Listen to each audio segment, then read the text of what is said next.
please. Thank you. Judge, this is case number 263 on the calendar in the matter of Garay versus Romaniak. Parties have been sworn in, Your Honor. You may be seated. Don't look so unhappy. It's only money. Right? That's right. It's only money. Well, you had an unusual arrangement with the defendant according to your complaint, and he seems to acknowledge this was your arrangement. You were dating, you became romantically involved, decided to live together. Mm-hmm. You're from the United States? Yes. And you're from? Canada. And this was the arrangement that you made, from my understanding, that while you were in the United States, where you were planning to spend half your time, you would pay. Mm-hmm. And while you were in Canada, I would pay. You would pay. So you spent 6 months in the States, and you paid. That's right. All the expenses. Yes. And then you moved to Canada, and you ran out of money. I paid. I'll explain that a little later. Okay. So tell me, how did you enter into this rather unique arrangement with funds? Well, it was just that we were going together last year, and then in November, we got engaged in September. In November, he left, and we went together for a while, and then in April, we got back together again. And in the middle of April, he asked me would I like to go to Canada to live with him, and or to stay up there in Canada for the summer months, and then come back, because I worked in Palm Springs. And I said yes. I said, but how are we going to, or we worked out how we were going to pay for the money and that. And I said, well, while we're here, while we're in the United States, I will pay for everything here. So I paid for his payments on his house insurance, his electric, his gas bills, and everything. So you were living in his house? No, I have my own house. We both have a home in Palm Springs. So that you were paying for your house, and you were paying for his house while he was here? Yes, yes. Okay. Okay. So then we left and we went to Canada. We arrived in Canada. We first went to see his daughter, and then we went to a little town called Penticton. So we started looking around and that, and we saw this one house that we thought. And we said, well, Dad, I wish we could get it. And I said, well, look, I will put the money down, the $3,000 down. You pay the payments on it. So that was the arrangements. And then we moved in the house on June the 1st. This house that you purchased? The one we purchased in Penticton, Canada. Okay. And we lived in that house. The middle of July, he left me and went to see his daughter for 4 days. Did he tell you he was leaving? Yes, he told me the day before that he was leaving the next morning. Had you had an argument? Had you not been We getting had been along? bickering and arguing, and it was just like he had his children there, and I was tired and everything else. But he left and went and lived with his daughter for 4 days. When he came back, he says, that's it. The house is going on the market. He had been to the real estate office already. When he came back, I was at the neighbors. I was so upset and everything else that he had left. So I came home. I didn't know what to do. I just said, I can't live like this. The tension was so bad and everything else. So I left, and I came down back to Palm Springs. My car was in bad condition. He had supposed to fix the radiator. He didn't. I had to keep putting water in it. My air conditioning wasn't working. I had 2 blowout tires. It was and a terrible emotionally, experience. it was a horrible It was thing. a horror. Go ahead. When I got back, I had to go to the doctors. My friends had to take me to the doctors. My nerves were so bad, and I've been on nerve pills since. All I want is, gives me my money, I'll sign the house to him, and then I'm finished. What money are you talking about, Ms. $5,000. Well, Not all the other money I've spent, the $5,000. What's $5,000 for? The $3,000 are for the house, the money I put down on the house. He can have the house. And also, the rest is right here what I have paid out. On his house here, all the payments, the house, expenses that I had coming down. I had to stay in a motel, gasoline, well, Ms. my Garay, car breaking down. All those expenses you're not going to get back. You know that. You know that. But it still comes to $4,845.20. And this is what I have paid out, Your Honor. Well, what you've paid out is not necessarily something that he agreed to pay you back. And this is what he has paid out. The bottom amount is American money. All right, sir, let me hear you. Your Honor, I don't believe what you're saying. Listen to me. Listen to me. Last year I took her for... Yes, ma'am. You don't have to believe what she's saying. Okay. I got to believe what she's saying. Last year I took her for 4 months down to Canada. I paid all expenses, right? I sent her a plane ticket to Winnipeg. That's 3,000 miles away from here. And we toured the whole Western Canada. I took her through the prairies to Banff, Lake Louise, ice fields, and all over. Who paid for that? I paid for the whole thing for 4 months, ma'am. Judge Judy continues in a moment. I promise to give you the best of myself and to ask of you no more than you can give. That's her promise to me. And later today, the first time and the last time I've ever met her, she tried running me and my husband off the road because she was, I guess, mad that he was going to stay with me and not her. real cases, real people. Judge Judy. Splitting up after an 11-month romantic relationship, Jean Garay now claims John Romaniuk owes her thousands. Okay, let me ask you this question. So what made you decide that this arrangement, this relationship, wasn't going to work when you went to your daughters? Because when we got to Vancouver, Palm Springs, we had an argument because every day her man friend phoned for about 45 minutes on the phone while I was there. And I said I didn't like the idea that he phoning every day. So she got mad at me. She said, that's none of your business. So she said, leave the house. So I left. I didn't see her until middle of April. When you were back in Canada, sir, you bought the house. I'm coming to that, ma'am. Get there. Oh, then middle of April, somehow we got back together. You're in the house that you just bought. Yes. You decide to go to your children. Why? Because when my son came over to visit us, my granddaughter spilled a little bit of milk on a rug that we didn't have no furniture or anything like that. So she got mad and she said, your son doesn't know how to bring the children up. So that's when you got mad. So I got angry. So I went to my daughter's place, because my daughter's got I have 4 grandchildren, and to spend over there. When I came back, she put the sign of her own on to sell the house. House was for sale. I said, what are you doing? And then beside that, all the payments were... So don't tell me about payments, because let me tell you what my thinking is, sir. She put down $3,000 towards the purchase price of that house. Now, you have family in Canada. Your son lives there, your grandchildren live there, and you will be going back to Canada. Yes. And you love this house that you originally bought. Yes. So it seems to me that if you are no longer a couple... Yes. That this house is something that shouldn't be binding you together. No. Right? For sure. Right. Mr. Romaniuk, what I'm saying to you, sir, is she doesn't want to know you anymore. You don't want to know her anymore. Right. Right? Right. So you shouldn't have to be bothered with this business. She should be out of the real estate business in Canada, because but for you, she wouldn't be there. Exactly. Got it?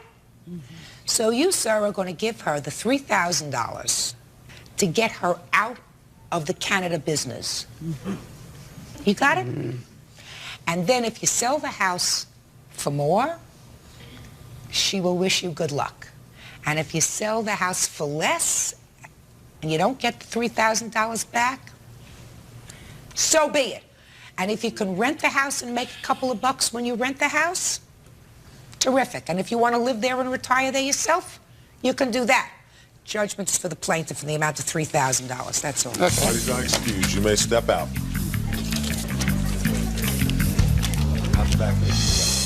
I promise to give you the best of myself and to ask of you no more than you can give.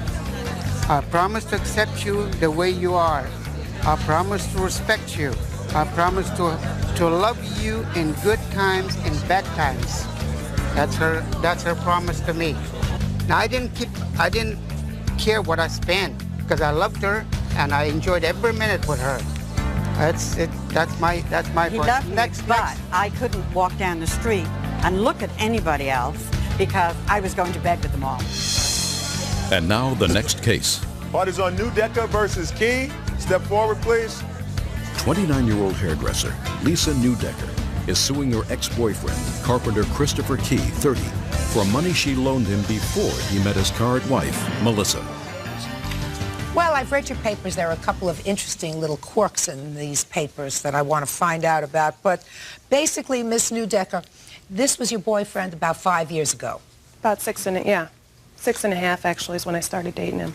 And some 5 years ago, you lent him some money. Over the course of the time we dated, yes. How did you lend him this money? He was short of cash and needed to get miscellaneous items, and I went with him and used my credit cards. So it was basically credit card bills? Yes. And how much altogether was it that he charged at that point? It was approximately $2,600. And when you separated, according to these papers, he made a lot of payments. Yes. But that he still owes you $870.37. Approximately, yes. When was the last time you made a payment? On October 4th. I received the check about October 7th. And then he stopped making payments? Yes. Why? Well, in the beginning of the breakup, there was a discrepancy when she came to me with the amount of how much was owed. I didn't remember it totaling up to $2,600, and I told her at the time that I didn't remember it being $2,600, and she insisted that it was. So when you insist that it was and you say it wasn't, did you look over all the bills? No, Why? because we were separated, it wasn't a matter of me going over and sitting down with her and going over and saying this was mine, that wasn't. She said that it was, and I had figured it to be around $1,600, and Well, which is a considerable difference. So why didn't you go over there and look over the bills? That's a $1,000 discrepancy. We weren't a couple any longer. It just, So what? You weren't a couple? It seems to me it's now more of a business transaction than anything else. You mean you just thought you'd blow it off? No. I didn't just think I'd blow it off. It was, like I said, I didn't see it that way, and she's seen that it did. Judge Judy continues in a moment. Sometimes men do really dumb things. You always get caught because women are great snoops. Real cases, real people. Judge Judy. 29-year-old hairdresser Lisa Newdecker is suing her ex-boyfriend, carpenter Christopher Key, 30, for money she loaned him before he met his current wife, Melissa. She had the papers to show you, sir, what items you purchased, I assume. Do you still have them? Yes. Well, take a look. 5 years later, sir, take a look. It's a list of what all the paperwork is.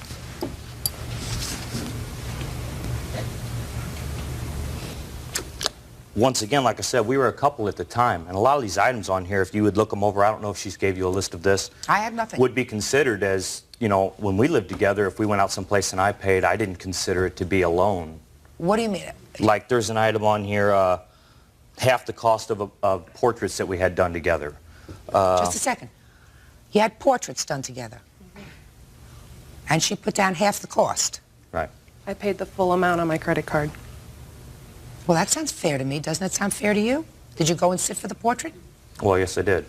She's not asking you to pay for the whole thing, just half. Right. I understand that. So give me another one. Sega game. Sega game. Oh, sorry, Sega game tapes. Those yours? Yeah. They are now. At the time, you know, like I said, we were a couple. You're a couple. So a Sega game, yours. Go. Well, give me another one. Compact discs. Did she listen to the music too? I don't know which Just a specific sec. compact discs they are. Building supplies. I don't remember that one. Building supplies. What are for building what? supplies? I don't remember exactly what it was for, but it was from Builder Square, and he was a subcontractor. I'm not. So Which I would is have true. I no was need. a subcontractor, but at the same time, building supplies. Was it for something that we did? I remember the place that we lived in. There was we were going to put a fence around the place for the guy that we leased from. You know, I mean, there was just different items at different just times. a second. Did you put a fence around the house? No, we didn't, but the materials Well, if you didn't, then what are you telling me the story about? My point is this, though, Your Honor. When we lived together, the things she bought, I didn't keep an itemized list, so I can't very well stand here and argue with her and say, well, I bought this and you bought that, so we should be even, because, like I said, when you're in a relationship with somebody, you don't keep receipts for different things that you buy for each other, but she did because she put them on her card. Now, I don't see, whereas, like I said, in a relationship, that you just do that as a couple. See the things, please? Or at least I do. Miss Newdecker, let me look through some of these things. Men's dress clothes for grandfather's funeral. I didn't remember that she'd bought them. Like I said, of course, I didn't remember what all was on the list. She's got the list and she's got the bills. You need a muffler and brakes for your car at one point? I don't remember that either, but I'm not saying it didn't happen. This has been, Did you have like I said, an El 5 years ago. Camino? Yes, I did. There you go. All right. Now, so I am assuming for the purpose of this case that originally you owed her the $2,600 and that you made payments and she's kept very careful records of those payments and that all she claims that you owe her is $870. But what I really think you're probably angry about, sir, is that she wrote a letter to you which your wife opened. This is your wife? Yes. That created some problems for you? Yeah, but that had nothing to do with the amount that I owed her. I honestly did not remember those other items, so okay, well, I didn't believe that I owed them. Well, now you do. So your wife opened this letter, and did that distress you? Oh, yeah. Well, step up here. Why did it distress you? Because she said on the letter that my husband had went to see her 9.5 weeks ago, and I had no idea he was keeping in contact with her because of the first time and the last time I've ever met her, she tried running me and my husband off the road because she was, I guess, mad that he was going to stay with me and not her. We had only been dating on and off for a month. How long are you married? 2 years now. Mm-hmm. Everything okay? Mm-hmm. Fair? Yeah. Okay. You have any children? Yep. How old? She's going to be 21 months. And that's his baby? Mm-hmm. Why'd you have a seat?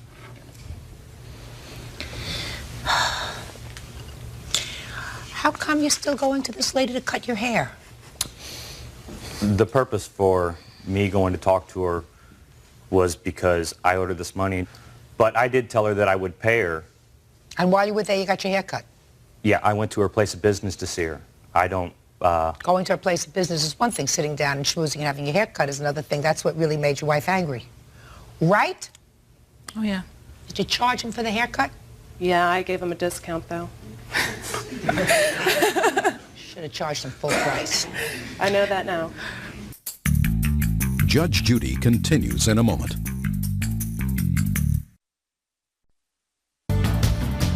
Mr. Key, sometimes men do really dumb things. I don't know why they do that. They think they can get away with it. You always get caught. You know why? Because women are great snoops. Terrific. They can smell something that isn't right. Go to a barber. Meanwhile, it sounds to me, Mr. Key, that you got more trouble than the $870 that you owe this lady. It also looks to me as if you've got a very nice but very sad wife and a 21-month-old baby. So you better get your act together. You owe her $870.37. Pay her. That's all. Parties are excused. You may step out. There you are. Judge Judy continues in a moment. And on the next Judge Judy. All parties on Sanders versus Thompson. Step forward. St. Louis truck driver Lawrence Saunders claims that while he was in jail, his girlfriend, Kim Thompson, found a new boyfriend who damaged his Jeep and lost his handgun. Order. All rise. Quiet in the courtroom. All rise. This number 34 on the calendar in the matter of Saunders versus Thompson. Parties have been sworn in. Judge, you may be seated. All right. I gather from these papers you two were engaged, going together for about 10 years. Yes. Is that right? Yes, ma'am. And at some point, Mr. Saunders, according to your complaint, you went away for about 2 years. Yes, ma'am. Is that a euphemism for jail? Yes, ma'am. Okay. What were you incarcerated for? Because that becomes important. Aggravated battery. On whom? Not on her. No, ma'am. Was there a weapon involved? No, ma'am. And during the time that you were going to be away, you left the defendant your car, Yes, ma'am. a gun, Yes, ma'am. and access to your money. Yes, ma'am. Where was the money? Originally, before I left, I resigned from my job. The money was somewhat about $20,000 in a K plan. And Before a retirement plan. Yes, ma'am. She had the power of attorney so that she could handle the work, get the money, and handle it. Okay. So then you come out of jail and you sue her. Not together anymore. Yes, something like that. Well, then let me hear the story, sir. I came out and to retrieve, before getting out, I realized that we were no longer going to be together. I just wanted to come out and receive my property, get rid of the gun, sell it, get my Jeep, get insurance policy that she had of mine, power of attorney back, and go on with my life. Subsequently, I tried to talk with her and get her to give me these things back so that I could go on with my life. She, in turn, gave me problems. They went on for months and months. I couldn't get any of this stuff back. Do you have your Jeep?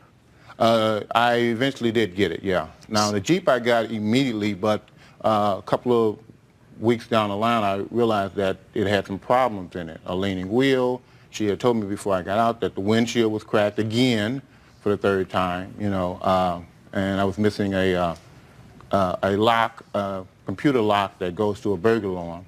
That's, you know. All right, let me get to this gun, because I think that's going to be the easiest thing to take care of. What happened to his gun? I had been carrying the gun in the vehicle. Why? At the suggestion of Mr. Saunders, because I did travel every weekend back and forth a considerable distance. There was one occasion where... Travel where? To Illinois. For what? To visit him. Okay. There was an occasion where I had a blowout with the tire. Somebody approached the vehicle while I was waiting for the repair service, and at that time he suggested I should keep the gun in the car for emergency situations like that. Is that true? No, that's not true at all. Ma'am, I've been with Kim for 10 years, a decade before I went away. Kim has never touched a gun. She was scared of them. If I had one in the wrong spot in her way, she would come get me to move it. I know that she's as awkward with a gun as she would be with an elephant. Miss Thompson, what happened to the gun? We're going to start over again. I was going to go visit Mr. Saunders for a family event. I knew that the vehicle would be searched, so I'd taken the gun out of the car and left it in the home of my third party. What third party? My witness, Mr. Hogue. This is your new boyfriend? Yes. So you took the gun out of the car and gave it to him? I did not give it to him. I put it away, and I informed him that I was going to leave the gun in a certain drawer in the house. Why didn't you leave the gun in your house? Because when I was on my way to visit him, I was at Mr. Hogue's house at the time, and I remembered, that gun is out there, I need to get it out. So I just came from the Jeep, put it in the house, and I informed him I'm going to leave this here while I go visit. So on your way to visit him, you stopped at his house? Right. Had you told him you had a new relationship? Yes. Is that right? Somewhat. I found out on getting out of jail, I found out when I got into my Jeep and opened up the glove compartment and hotel receipts fell out. That's how I found out. Step up here, sir. Because I want to deal with the gun first. What happened? Your name? My name's Gerald Hogue. Mr. Hogue, what happened to his gun? There was a disturbance at my house. What kind of disturbance? There was a fight between some friends. The police came. They asked were there any weapons in the home. I told them yes. They seized the weapons. When I talked to Mr. Sanders about his gun, I told him where his gun was. I told him what he needed to do to get it back. So the gun was really seized because of a problem that existed in your house with the police? Yes. And your gun is, you have the license and registration for your gun? Yes, ma'am, I do. You know that you can go to the police station and get your gun back if you can prove it's yours. But I was told so many lies. Originally, she told me that she had the gun. Well, she already told me one lie, but now we got to the root of it. Yes, ma'am. But recently, I just found out that, and this is at his word, that the police and I think Jennings have the gun. I have been told so many lies that at a certain point, I stopped dealing with them. I figured I would take it to the court and let the court sort it out. Mr. Saunders, really all you have to do is go to the police station. When the police have confiscated property, and you can identify that property and satisfy them that the property is yours, and I assume your registration for that gun says what kind of a gun it is. What kind of gun is it? It's a Taurus 9mm. You don't need that gun for any particular reason, sir. No, ma'am. I don't need the gun, and as a convicted felon, I'm not allowed to have a gun. So therefore, they will not give it back to me. Ah. Okay.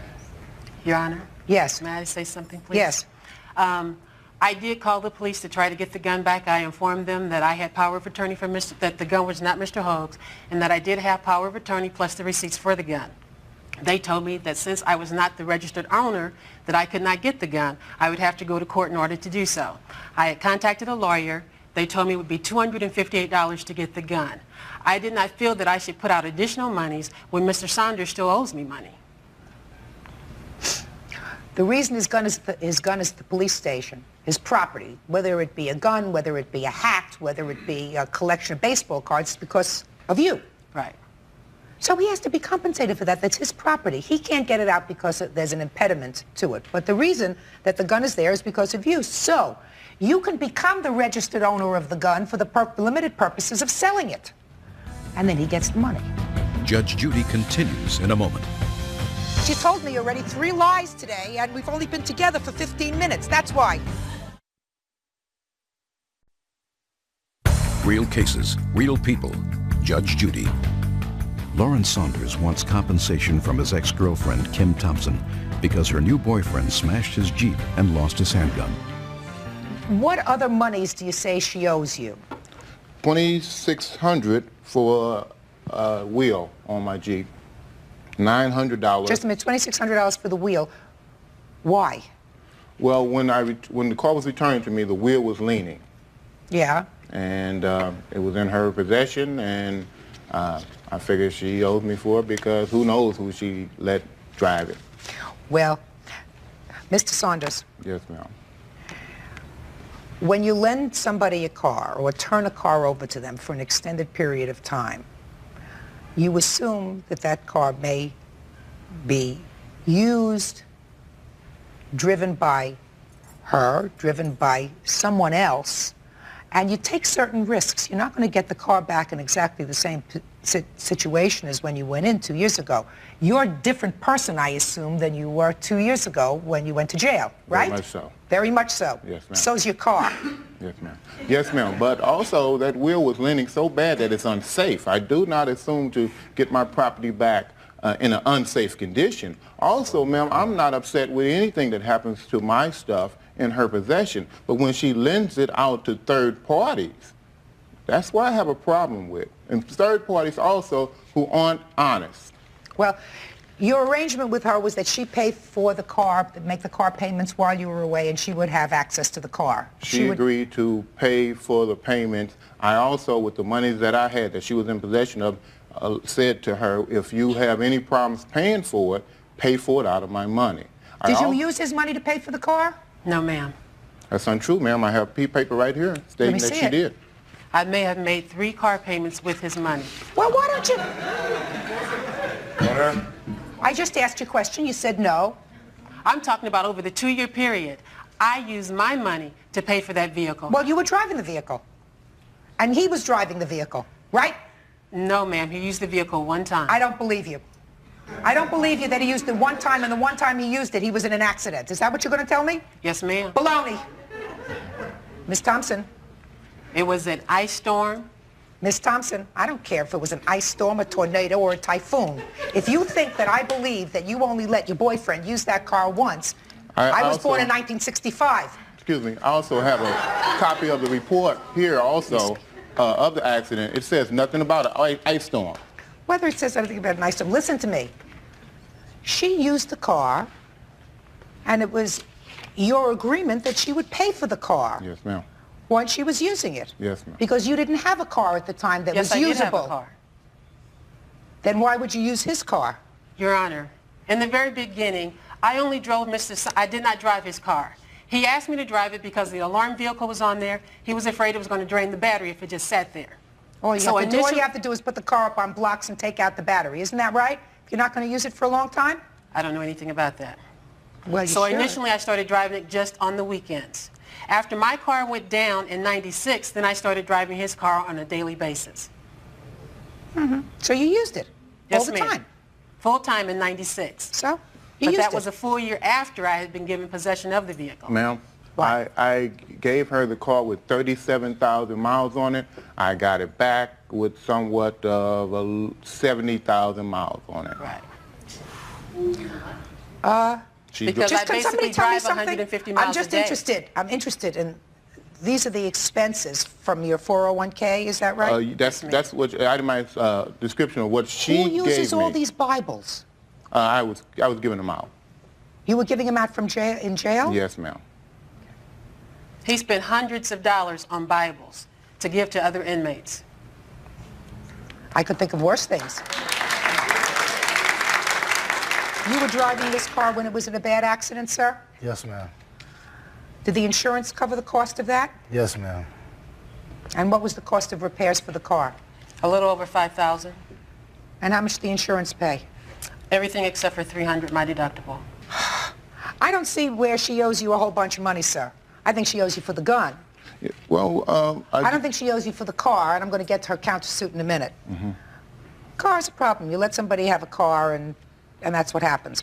I think that the 3 car payments that you took out of your 401k, if she was using the car, she has to pay you back for. If she's treating this car as her own, she's driving it, she's letting her boyfriend drive it, it doesn't seem to me that you got to pay for it.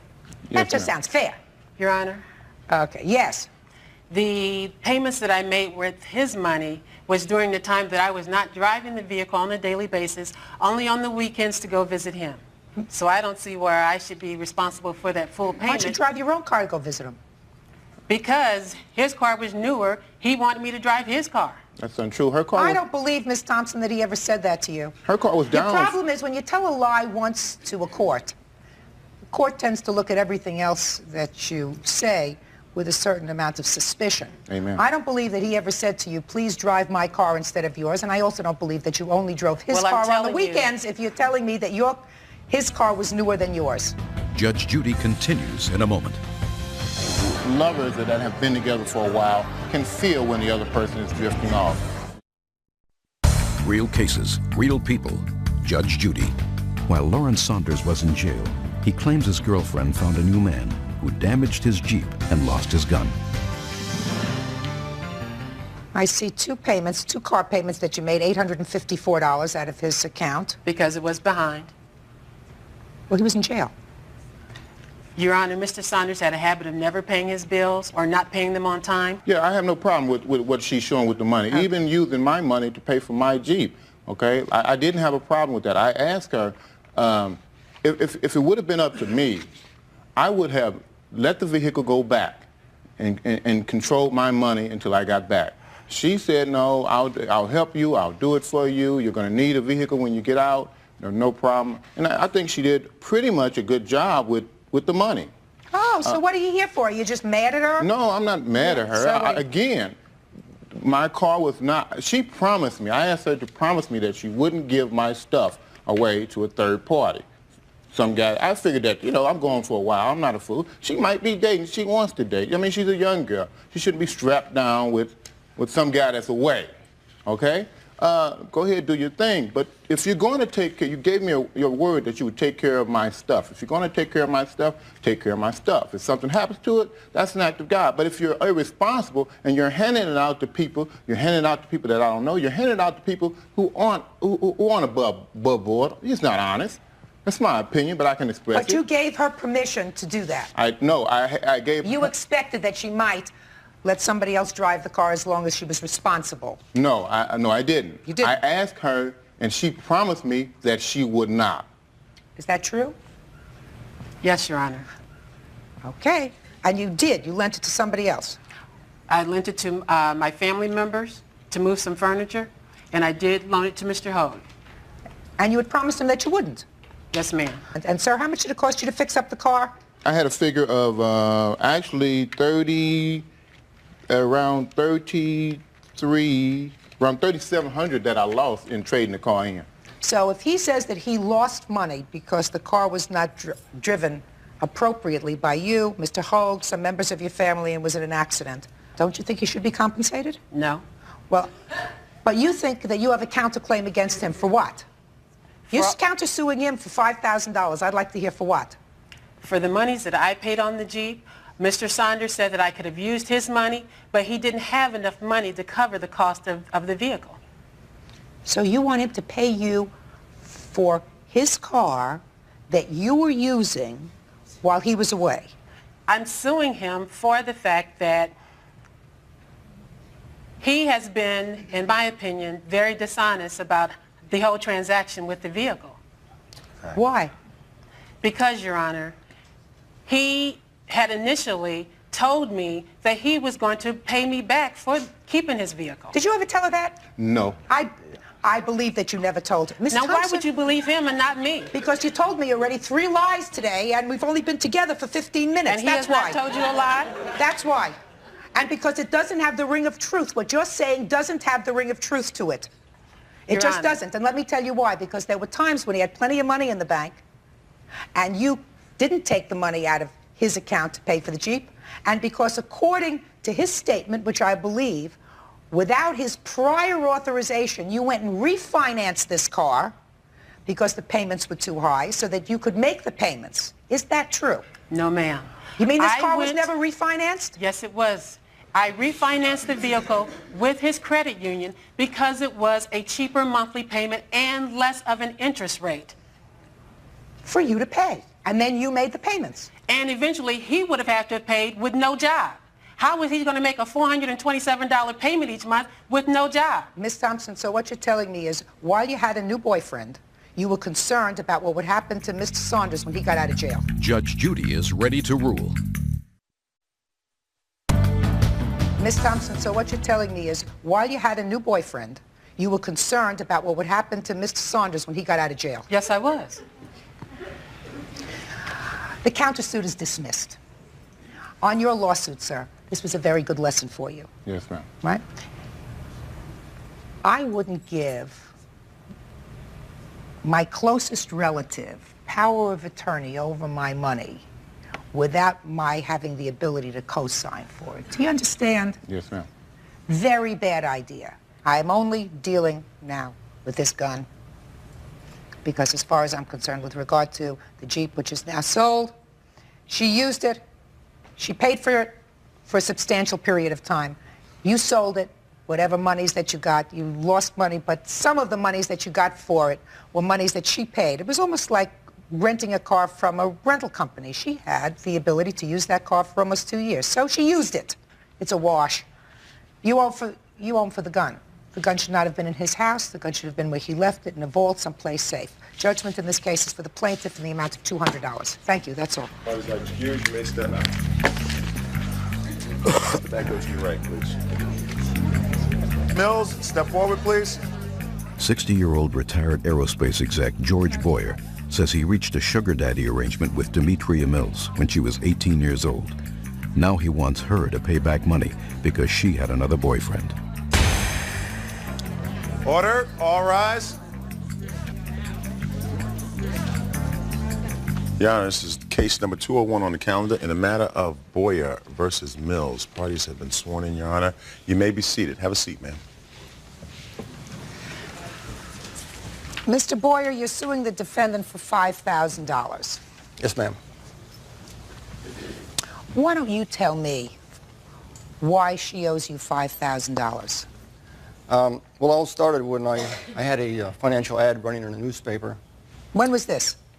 Back in spring of 1994 for personal loans. I'm an investor, and she answered the ad asking for a loan. And I said, well, you really didn't qualify for the loan. What's the problems? And she discussed them briefly with me. I said, well, let's get together and maybe I can help you out. Because she sounded like she had a desperate situation.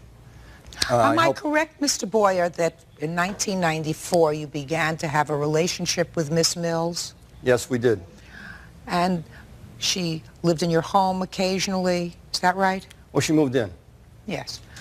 And in 1994, sir, how old were you? Well, I was 58. You were 58. And how old were you, Miss Mills, in 1994? I was 18, turning 19. You were 18. Did you feel uncomfortable about that, Mr. Boyer? Not really. She's 18 years old. She's a baby. Yeah, that's right. In any I event. thought she was 19, going on 20. Well, that makes all the difference in the world, no, sir. I mean, no, just a matter of factual accuracy, I think. Yeah. In any event, from a reading of your complaint over the years, you helped her financially and supported her. Is that right? At certain points of time, yes. Well, she lived in your house and you paid the rent? It was really like in 3 different stages. First of all, if you want to call this the sugar daddy stage, it was only 4 months. Well, I'm glad you did, so I didn't have to. I just put it all on the table. That was the first 4 months. I played by the sugar daddy rules. She didn't play by the princess rules. In other words, I did why don't you everything explain that? Just a second. I'm a little stupid, so why don't you explain that to me? Okay. I fully supported her, got a car for her use, paid her tuition in school. I was trying to get her, be a bridge for her to get from when she was, when I first met her, which was down and out big time, to getting through school, getting through her surgical technology school, being successful, and treating her like a first-class girl during that period. And I was there to carry it all the way through. I don't think she saw it the same way because she had boyfriends on her side. She was having sex with other guys. She brought home an STD for me. Thank you very much. Sexually transmitted disease. And I told her to pack up and get out. And I gave her some big money to go back to Alabama so she could get there safe and sound. None of the debts I'm asking for her to repay occurred during that period of time. They occurred much later. When she wanted to come to my house, she was begging me to come to my house. I said, okay, but not on the same terms. You work your part-time, I'll help you through school, furnish free rent and food. During that second period of time, sir, did you have sexual relations with the defendant? Occasionally, although I backed off, and she was wondering why, because... The word is occasionally. Occasionally, yeah. Okay, so she was 19, 20, and you were close to 60 at the time? Yeah, approximately. Okay. And is that the period of time that you're talking about, these when loans were made to her? That's right. What were the loans for? She had a real bad habit on the telephone, long-distance phone calls. After I cut her off, she went to her sister, got her calling card, ran up $600 in 2 months. I talked to her sister, so I know. She comes, so now she has no way to make calls. So she makes third-party calls, and the third party doesn't know that she's making these calls, charging her number, charging to their number. I get the phone bill 3 months later for March calls. It's a June phone bill. She says, oh, I'm going to pay you. As soon as I call her, she says, oh, I'll pay you. So she never paid me, so that's number one. Okay, this is very simple. She billed into a third party. The third party ultimately said, I'm not accepting the charges. They billed it back to the phone, your phone in your house. This is after she already moved out. Okay. I really should be right up front with you. I find your initial position really very unsympathetic. Do you understand me? Sure. You know, I mean, it's a court, and we're bound by certain rules. If she owes you money, you're going to get that money. But I find a 60-year-old guy playing a sugar daddy to an 18, 19-year-old girl, it's sort of, you get what you deserve. That's the way I feel. Now, she may have been a pretty savvy 18, 19-year-old girl, but even a pretty savvy 18, 19-year-old girl is still a baby. She's fully very cooked. street smart. Street smart, yes, but not fully cooked, sir, and not fully cooked. So, but, I mean, you played sugar daddy, and sometimes there's a meltdown and you get your fingers burned. If she wants to accept that role in my life, then she should do it right and not be having sex with all these different guys and having all these different guys call the house. How long am I supposed to put up with this stuff? And be right and be good to her. It's one of the problems that you face, sir, when you're 60 and you fool around with somebody who's young enough to be your grandchild. Okay, that second period. All right? Hey, I know the age. What else? I got that. What else does she owe you Doesn't mean I'm still not a man. Come. At 60 years old, I'm still a man. I'm much more capable than a lot of punks out there living with their mothers, and they're sleeping with these girls. At least I can take care of business. Tell me about it. And I can do everything they can do and maybe better. Judge Judy continues in a moment. I knew it was going to come down to this lowest common denominator, sex with a young girl. Big deal. Man, they should have it so good. Real cases, real people. Judge Judy.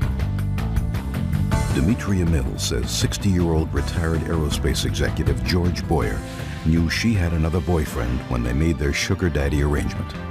What else? Next one, she wrecked my Porsche, making an illegal U-turn. I'm not considering that she's wrecking your Porsche, sir. Did she agree to pay you for it? She agreed to pay me for it. Did you ever agree to pay She told her relative she'd pay for it. Shh. Did she ever agree with you? Yes. When? After it was wrecked. She came home feeling real bad. Let me see the loan agreement that she made with you. That I'm going to look at. There it is right here. It's itemized on page 3. All right. She agreed to pay this back. Just a minute. And she knew she owed it to me. This is during the second period, and I was not playing sugar daddy during that period. I was just helping her out. I was just trying to be nice to her. Excuse me. She had problems. All right, let's see your end, Miss Mills. George made a proposition to me. He knew that I was vulnerable. He took... Don't tell me what he knew. You moved in. How long had you been living alone? Not very long. This was my roommate before I moved in with George, and we were there just a few months. Where do you originally come from? I'm originally from Alabama. So you lived with George for a while in sort of this relay. He was taking care of you and giving you money. Then you moved out. For how long? Basically for 3 years. He took care of me even when I moved to Alabama. George was sending me money. George took me on trips. George sent me to Alabama a few times, a few different times. George bought a car. Boyfriend's paid a trip too. George, and that's George's problem right now, Judge Judy, is I'm not in his home. This is why he's doing this to me. Had I still been in his home, he wouldn't have a problem with me now. When I made the decision to move out of his home was because I needed to be by myself and on my own, and I didn't want to be in that situation anymore. Well, I agree with you. You shouldn't have been in the situation in the first place. Exactly. Okay, and for that, he's more responsible than you are because of his age. He should be a little bit smarter. He should be 3 times as smart as you are because, because he's 3 times as old. But you do acknowledge, even in your answer, that you owe him some money. Yes, but this is not the agreement. The agreement that I signed for that car, I signed that agreement in January of 1995. I'm sure he has a copy of it. I've seen it in his files of his records. That was for a 1989 Buick that he bought for me. Now, did you pay him for it? No, I did not. So you acknowledge? Yes, I did. If I bought it for her, how come I'm the lien holder on it? She's the lien holder, but I'm the registered owner, Listen Judge Judy. to me. What are you fighting about, Mr. Boyer? She acknowledges that she owes you $3,000, which you haven't paid any part of, plus interest at 6%. Correct? Correct. You I gave her a good deal. What? I gave her a good deal, 6% interest. You gave us some good deal, sir. Byrd, do me a favor. Your Honor, take the old calculator while we're finishing this case up. Would you do 6% interest on this money since 95? This is after she cheated on me. Excuse me, Your Honor. I heard she cheated on you, sir. I heard all of that. I'm telling you, your position with me, Mr. Boyer, is not terribly sympathetic, sir. I mean, I don't know whether you find women who are contemporaries not as interesting as children, but at age 18, she's really still a child. And you may say, oh, she's sophisticated, and she's worldly, and she's savvy, and she's street savvy. Right. Mr. Boyer, yes, ma'am. She's a baby. 18 years old and a baby, and vulnerable because she doesn't have any money, and you got some money, and it's very tempting. But you are not a very sympathetic person in my eyes, sir. You're going to get some of the money, but because she signed for it. Do you understand? But the rest of the stuff, I'm not so sure about. Excuse me, Judge Judy? What? You know, everything besides that car that George did for me because he wanted to do it. I mean, for 3 years, I'm 23 now, just turned 23 Friday. Would somebody do that kind of stuff for 3 years if they did not want to? Miss Mills, I haven't gotten to you yet. You are a beautiful, seemingly intelligent young woman who should have more pride in herself, even when you're 18, to sell your body for money, which is what you did. That's what you did. That's being no different than a prostitute. You may have used the money to go to school, to go on trips and whatever, but he bought the services. That was the arrangement. He's an old lecher. No question about it. That's what he is. And I'm being kind to Mr. Boyer. You, on the other hand, sold your body for money. It was an agreement that we had. That was the basis of our arrangement. He was to give me what I needed, and I gave him. You sold your body for money. You are worth more than that. As a woman, smart, good-looking woman, you're worth more than that. I don't care if you have to work 2 jobs. I don't care if you collect cans. I don't care if you clean people's houses. I don't care if you drive a bus, drive a car, drive a cab. You do whatever you can so that you don't have to sell your body for money. Judge Judy is ready to rule. And later today, you're a pathetic little girl, you're immature, and I'm sick of your crap. You owe me $1,500. real cases, real people. Judge Judy. Demetria Mills says 60-year-old retired aerospace executive George Boyer knew she had another boyfriend when they made their sugar daddy arrangement. Mr. Boyer, you are a very lucky man today, sir. Gee.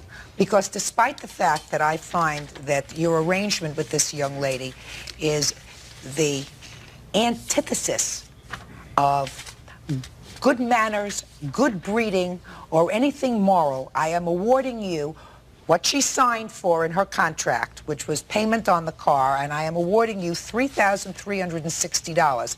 As far as her other bills are concerned, swallow them. That's all. Parties are excused. You may step out. Sorry, that's all right. Back to your right, please. She's fully grown up. I don't care what her age is. She knows what she's doing, and she's cagey. Judge Judy focused on the sugar daddy stuff because I'm 60. I'm some ancient old man who doesn't have a right to be a regular human being and expect to be treated like a human being, expect people I have agreements with to keep their agreements with me. And now the next case. Parties on Glass versus Carr. Step forward, please. 23-year-old Tiffany Glass is suing her former roommate, 20-year-old Kelly Carr, because she says Kelly moved out of their apartment, giving only 5 days' notice and leaving behind numerous unpaid phone bills. Miss Glass, Miss Carr was your roommate. Yes. Did you know her before she moved into your apartment? No, I did not. Did she answer an ad? Is that how she got your apartment? No, she got it through a friend of mine. And you have a 1-bedroom, 2-bedroom apartment? 2-bedroom, 2-bathroom. What was her rent? $375.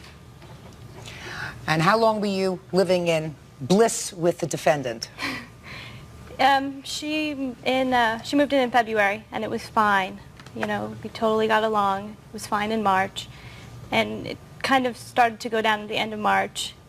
You know. Now, had she paid you for February? Yes. She paid you for March? Yes. When did she move out? At the end of May. She pay you for April? Yes. She pay you for May? Yes. So why are we here? Because she left at the very end of May, and she gave me 5 days' notice to find somebody new and decided that she didn't have to pay anything else. Did you have a lease with her? No. So? She just left. You weren't getting along? Correct. Is that right? Right. Why weren't you getting along? Well, I didn't really know. There wasn't enough communication between the two of us. But you knew enough to know that you weren't getting along? Pretty much. But there was never enough, oh, well, I'm moving out. Oh. It's hard to live with somebody. Yes, it is. Well, since she paid you for the months that she was there and she moved out 5 days before the end of the month, did she owe you any money? I mean, other than the rent. I'm not considering the rent.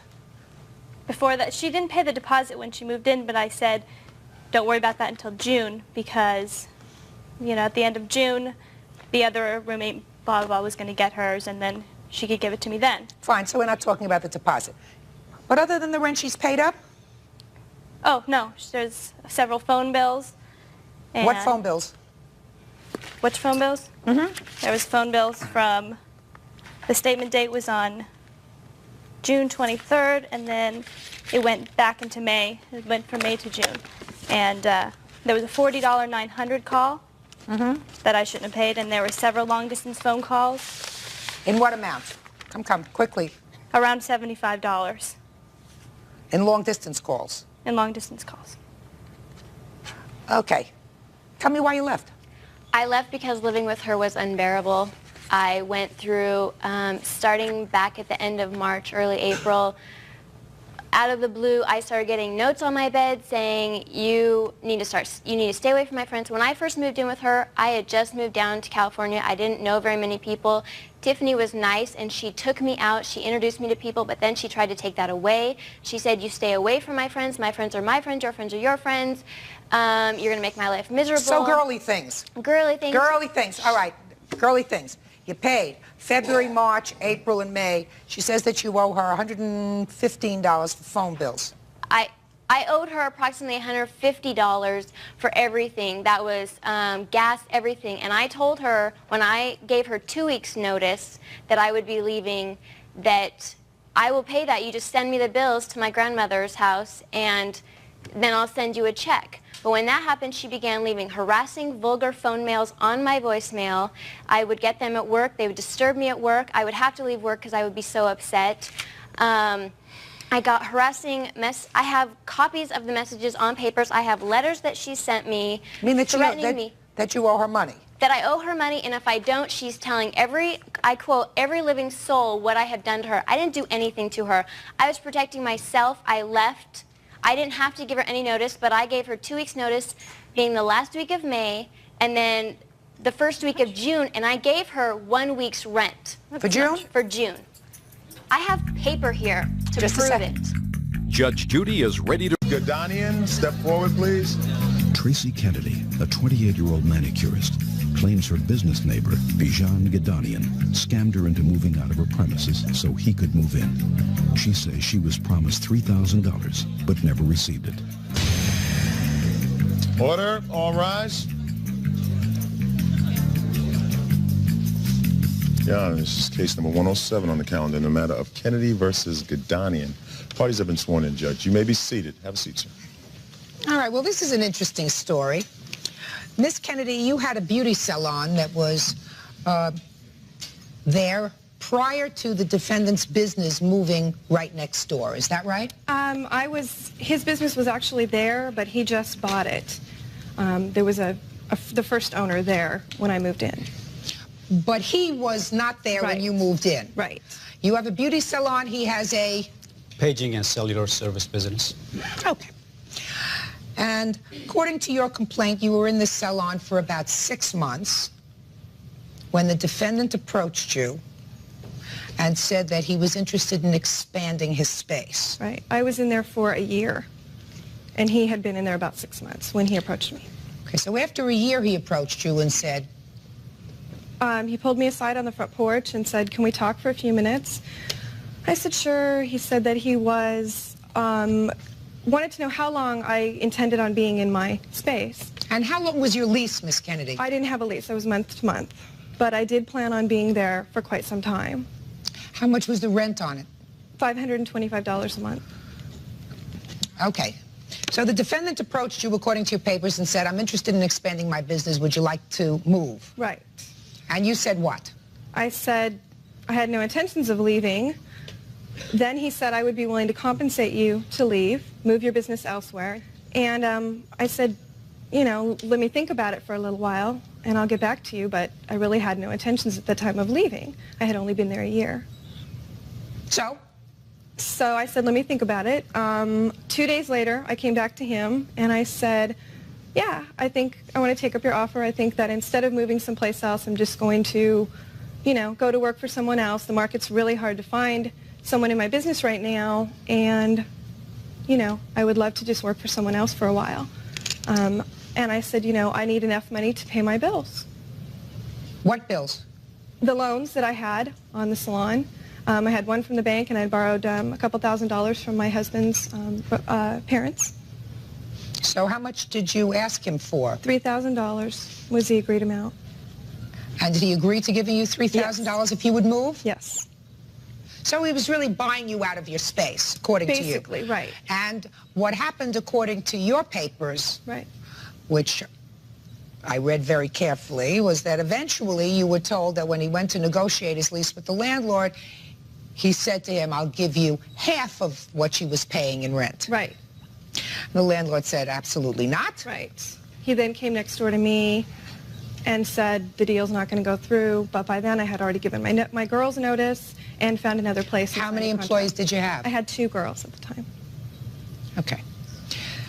Ultimately, you did move into that space, sir, is that right? That's correct, Your Honor. And you didn't give her the $3,000? There was no agreement about $3,000, Your Honor. Well, I'd like to hear your version of what happened. Okay, I'll be happy to. Actually, she's right. I approached her. We casually asked her what her plans are, and told her about my intentions to move. I need a larger place. And at that point, she says, well, I've been thinking of moving. My business is not doing well. And I'll give you an answer. I got to talk it over with my husband. I'll give you an answer. And then a couple days later, she approached me and said, yes, indeed, I've talked it over, and I've decided to move. And she asked me for compensation. I said, Tracy, this is not, the right time to talk about anything at all. No. I don't even know. No. Just a sec. Shh. Ms. Kennedy. Shh. I don't even know if I can reach an agreement with the landlord. So please let me talk to the landlord, see if I can reach any agreement with him. And then if there is anything to talk about with you, we'll talk about it. That doesn't sound right to me, sir. No, that's not what happened. Just a second. That doesn't sound logical to me, sir. So what you're telling me is the amount of $3,000, that figure, never came up in your discussion with her? She threw that number at me. Okay. I'm not So denying it did. that. So Yes. it did come up in your discussion. And you asked her if she would like to relocate because you wanted to expand your business. That's not in the context it came up, though, Your Honor.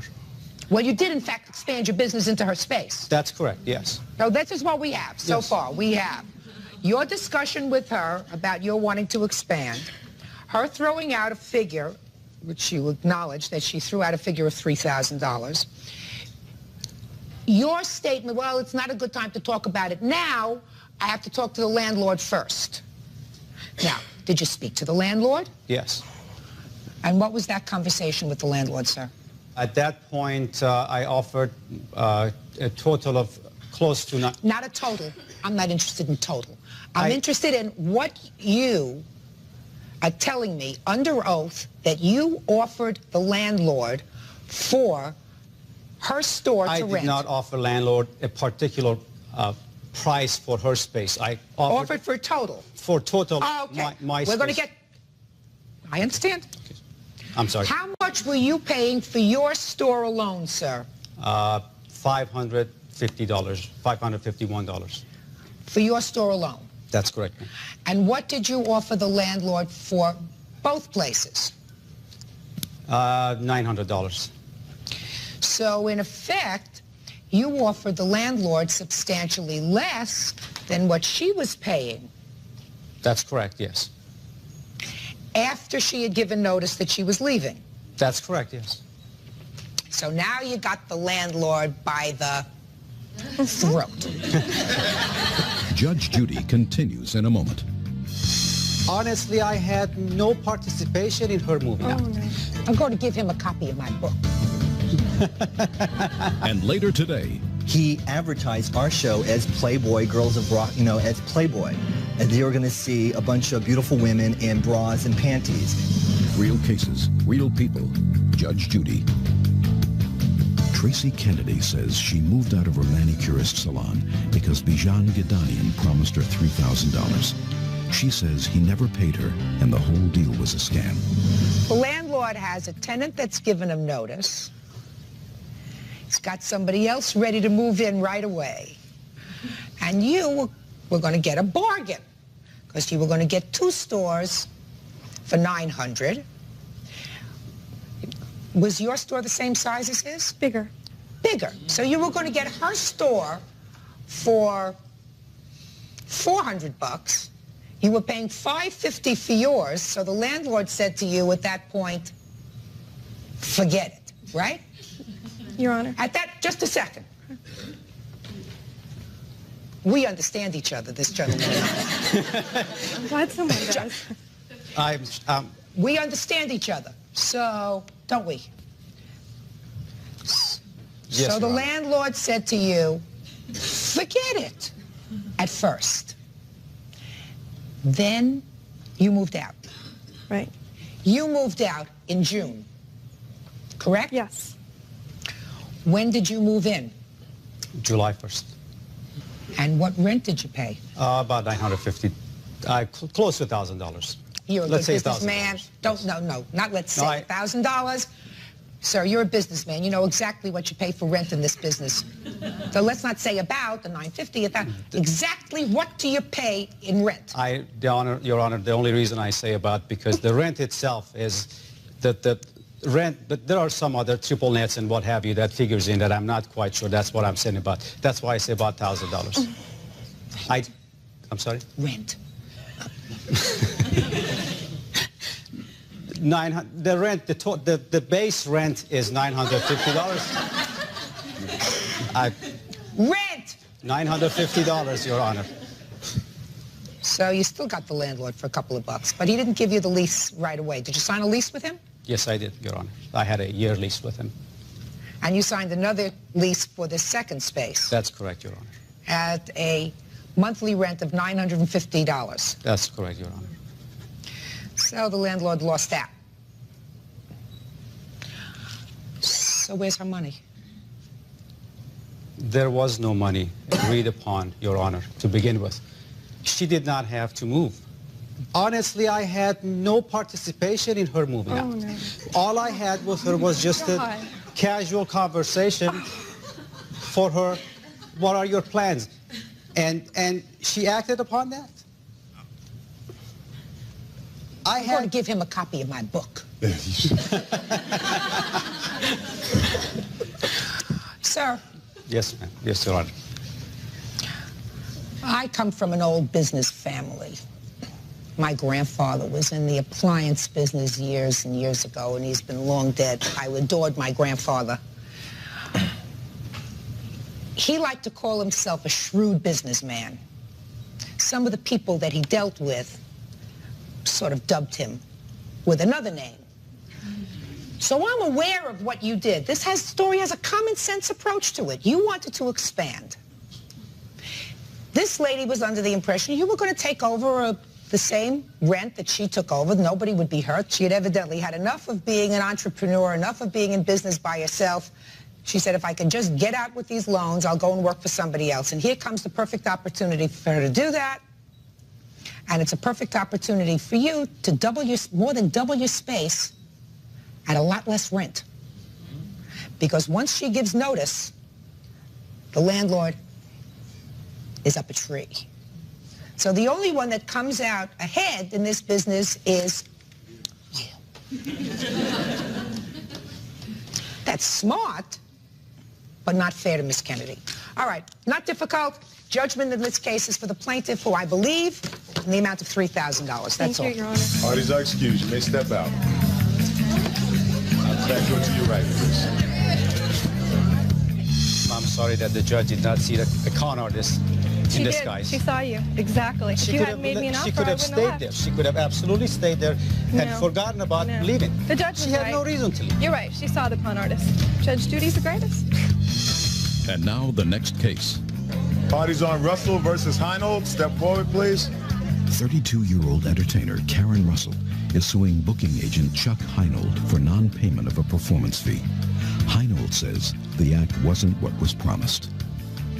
Miss Russell, according to your complaint, you are an entertainer and have a group of entertainers that you work with. You dance and sing. You have a review kind of act. Is that right?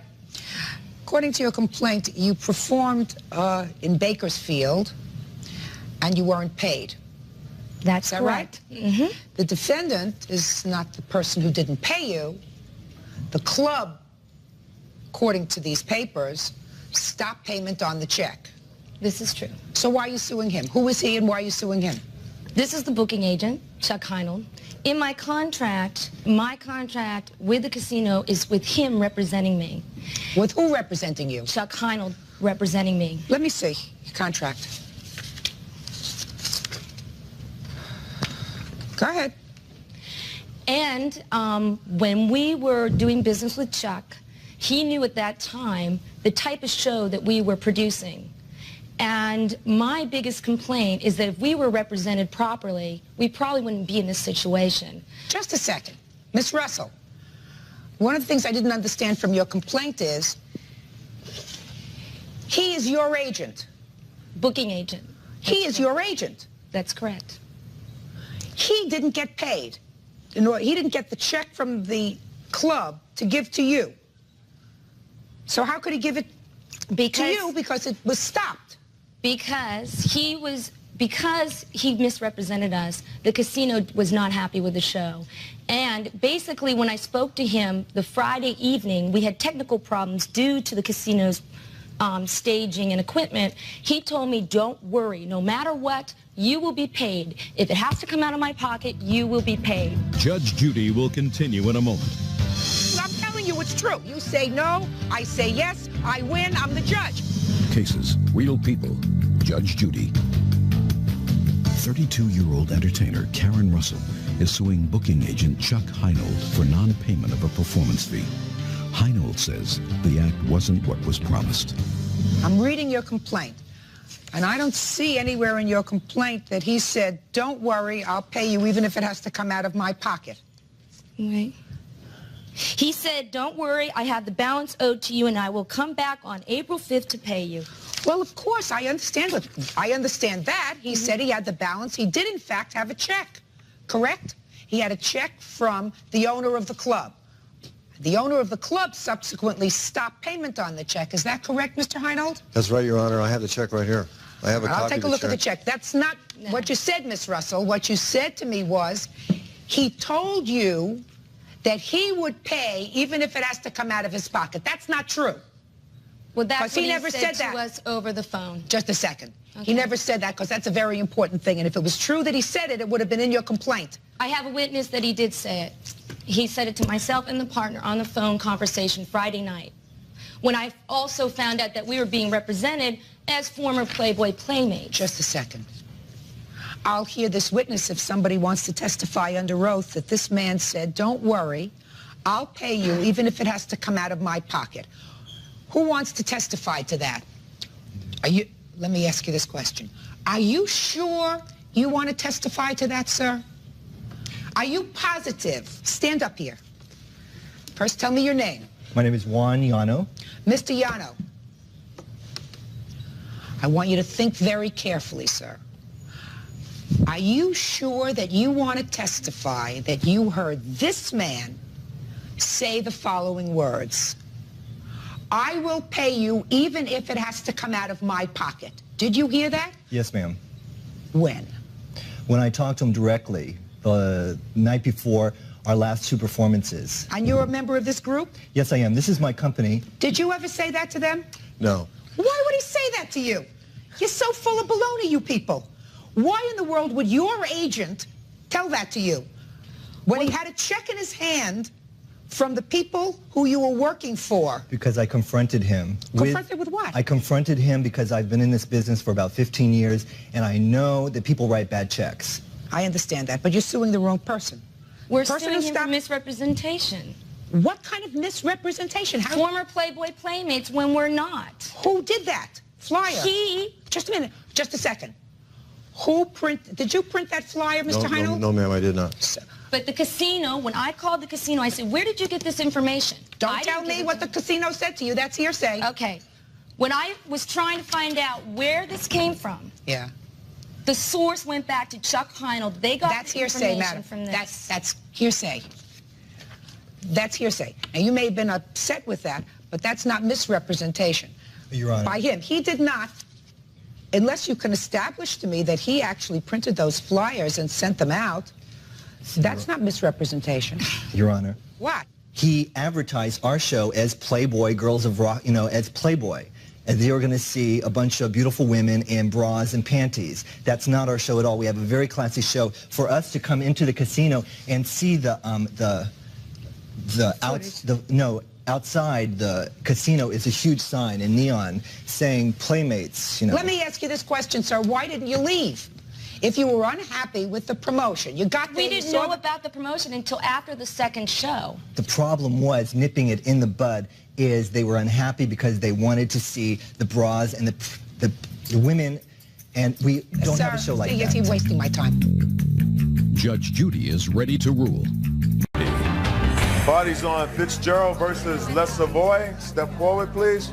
23-year-old Scott Fitzgerald says he got his girlfriend's name tattooed on his arm when they fell in love. Now Nicole Le Savoy is Scott's ex-girlfriend, and he wants her to pay to have the tattoo removed. Order. All rise. Yeah, this is number 120 on the calendar in the matter of Fitzgerald versus Les Savoy. Parties have been sworn in. Judge, you may be seated. This lawsuit has a lot of parts, so I'm going to try to simplify it. You've known the defendant and dated since you were teenagers, is that right? Yes. Yes. How old are you now? 23. 22. And now you're not together anymore. No. You claim that the defendant owes you money for several things. Yes. Let's take the simple ones first. Okay. The car.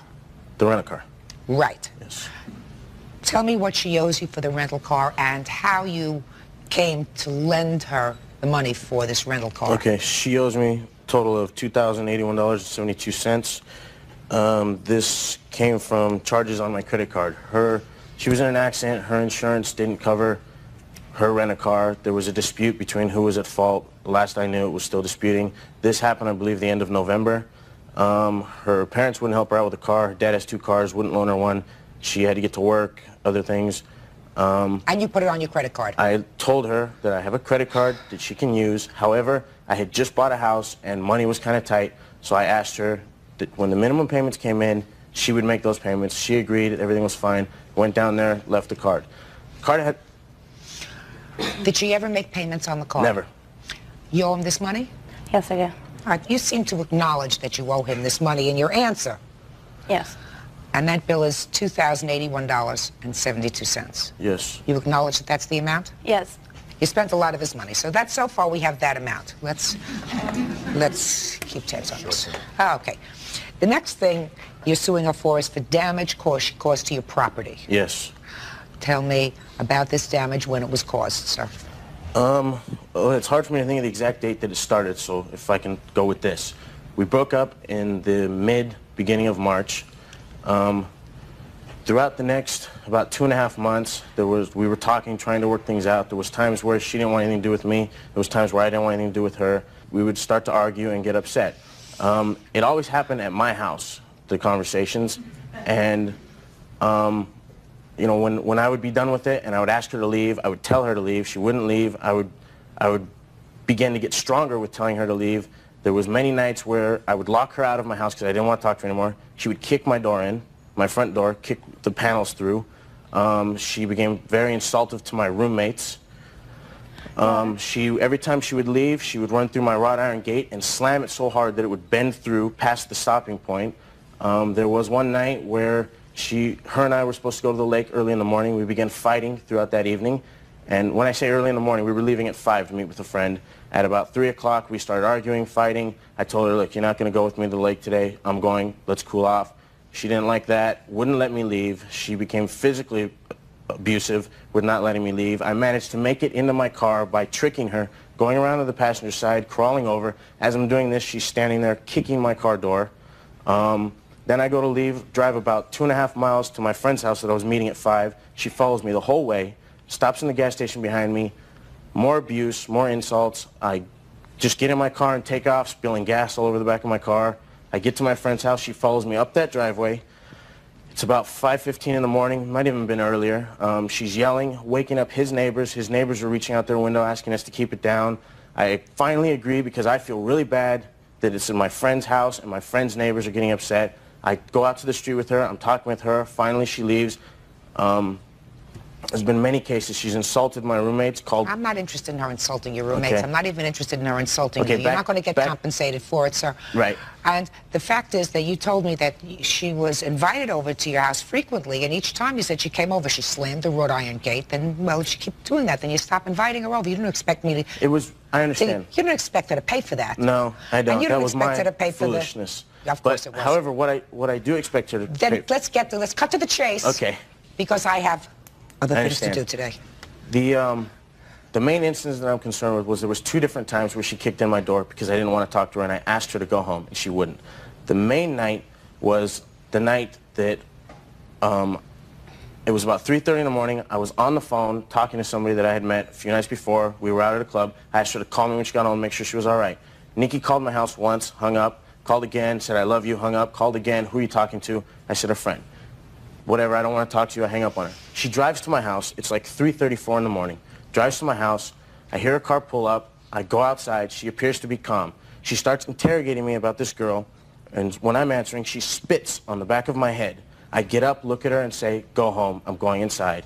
She goes to my front door first. I didn't know what she was doing at this time. Later, I find out that when she went to the door, she flicked a cigarette in my house. Because about 15 minutes later, when her and I both make our way into the living room talking, and she says to me, you don't care about me, well, look how much I care about you, and points to my couch, which I have pictures of. The cigarette festered the hole. Your Honor? When I tell her to leave, she runs to the TV that she bought for me for Christmas, slams the TV against the wall, and knocks the cable box off the wall, causing a dent in the wall, of which I also have pictures of. That's the cigarette burning the couch. That's the whole couch. When she hears me talking on the phone with the police, she lunges at me, bites me on my arm, of which I also have pictures of. Would you like to also include that you were grabbing me and that a week before you would beat me? I have a police report to report that. Just a minute, that's not... The truth of the matter is that may be relevant in some other proceeding, but it's not relevant to this proceeding. You're not suing for that. So, when she hears me dial the phone, she lunges at me and bites on my arm. As soon as she hears me talking with the cops, she realizes I'm telling the truth because I had threatened many times before, but to be honest with you, Your Honor, the reason why this went on for so long is because I felt like a wimp calling the cops for a girl. Is this these pictures of your arm, sir, to show me a bite? Yes. Would you like me to point it out? Yeah, but you're not suing for this, sir. You're not suing for assault. No. So, I mean, although this is terrible, I don't have to look at it. So, as soon as she hears me talking with the police officers, she runs out of my house, knocking over a chair on my porch, running through the gate, slamming it past the breaker point. I do have a picture of that also. And the last thing that I remember her saying to me are, oh, by the way, I'm Rob, a guy that she works with. Judge Judy continues in a moment. Guess what? It took me a nice 3 days to get over you. Cases, real people. Judge Judy. Scott Fitzgerald says when his girlfriend Nicole broke up with him, she left behind numerous unpaid bills. Now, the last thing that you're suing her for is tattoo removal. Yeah. That I'm sure you want to tell me about. Yes, I think I need to because it sounds funny. It sure does, so let me hear. Okay, we started dating back in 3.5 years ago. Okay, about 2 months after we began dating, she put, I love Scott, tattooed right here on her stomach. Okay. The night at the tattoo studio... First mistake. Actually, it wasn't 2 months. Well, maybe it was 2 months, 3 or 4. 6 months, 20 years, it's always a mistake. The night at the tattoo studio, she looked at me and said, okay, it's your turn. I wasn't about to do that. For the next 3 years, not that often, but every 6 months or so, every couple of months, she'd throw in a little comment about, oh, I have your name tattooed on me, go get my name tattooed on you. Constant things. Okay, back then, I loved this girl incredibly, and I honestly thought I was going to spend the rest of my life with her. So, yeah, I chose to go and get the tattoo put on me because of her, all right? Since then, with all the changes, now I would not have done that either unless she had been constantly bringing it back up. So I did it. Tattoo said, always loving my little Nikki. Always loving my Always loving my little Nikki. Now, since her change in attitude caused my change in feelings about wanting to spend the rest of my life with her, it might sound ludicrous, Your Honor, but I can't help feeling that because of her change in feelings, it changed my change in feelings. I can't help but feeling that she's partly responsible for having that tattoo removed.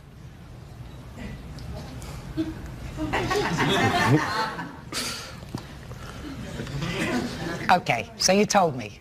Yeah. You got it off your chest? Yep. Got it off your chest? Good. Actually, off my arm. Okay. Miss Lissavoy, the thing that I want you to address first is this incident where you clearly burned his sofa with your cigarette. I did throw the cigarette on his couch. Why? It's 3:30 in the morning. You call your old boyfriend. You find him on the phone with somebody else. You're annoyed. You get into your car, 3:30 in the morning. Big mistake. First mistake was the tattoo you put on yourself.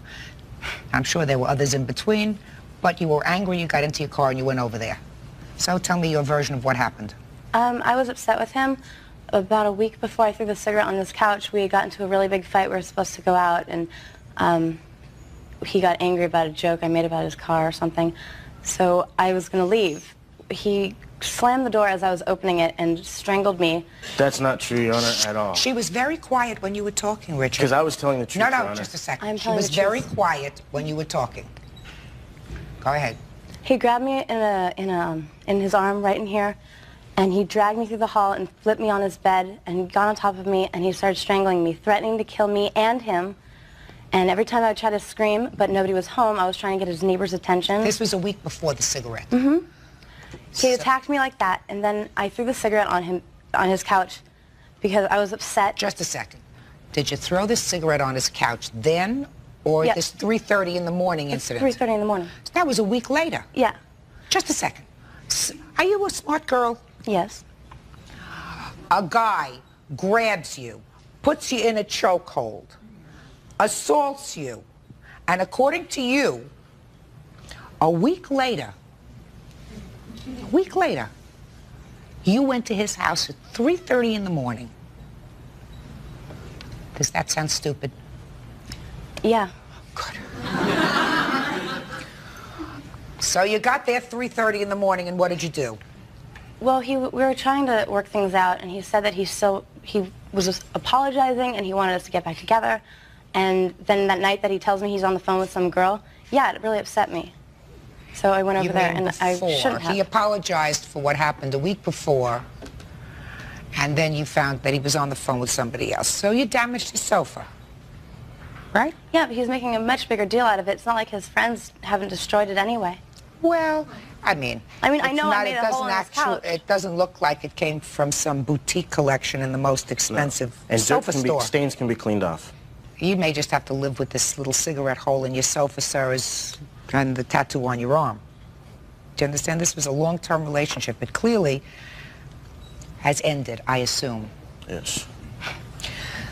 Now, not very difficult. You have a countersuit. Your countersuit is for all your belongings that are at his house. You say he refuses to give you his belongings. Have you gotten them back? No.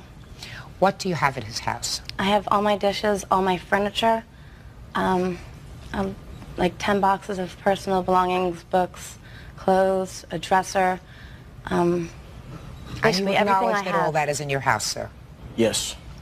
I've been living for 6 months without anything, no furniture, nothing. All right. I can't make a meal at home, nothing. And he says that we have an agreement, which is not even true. He did not tell me that he was going to keep my things till I paid him back. He did not ever say that. He said that when he got upset with me one day. All right. Well, when you're in love, everything is wonderful. When you break up, nothing is wonderful. Judge Judy continues in a moment. You said you were going to give me my as soon as I had a place.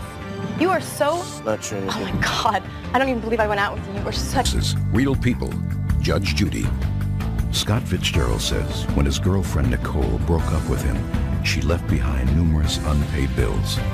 You clearly owed him $2,081.72, an amount that you acknowledge was put on his credit card, and it was a loan, right? Mm-hmm. So you have to pay him that. As far as the damage, sir, all the damage and all the things that you told me she broke, deal with it. Deal with it. Relationship is over, and the only damage that I saw, quite frankly, is a cigarette hole to a very old, battered sofa. Okay. Now, You can have it mended. You can turn over the cushion. You can do a lot of things so that you don't have to look at it. I'm certainly not giving you $500 to $1,000 for a new sofa. If you want $25 to have a weaver come in to see if they can fix up the hole, I would consider that. But as far as $500 to $1,000 for a new sofa, forget about it. And as far as having your tattoo removed, that's your stupidity. Again, you deal with it. Now, let's get to her things. One more thing on that note, Your Honor, please. The car door, have you addressed that? I have an estimate for that. Did you bang in his car door? She kicked it in. Did you kick in his car door? Yeah. Why? Because he was being a jerk like he always is. Give me the estimate.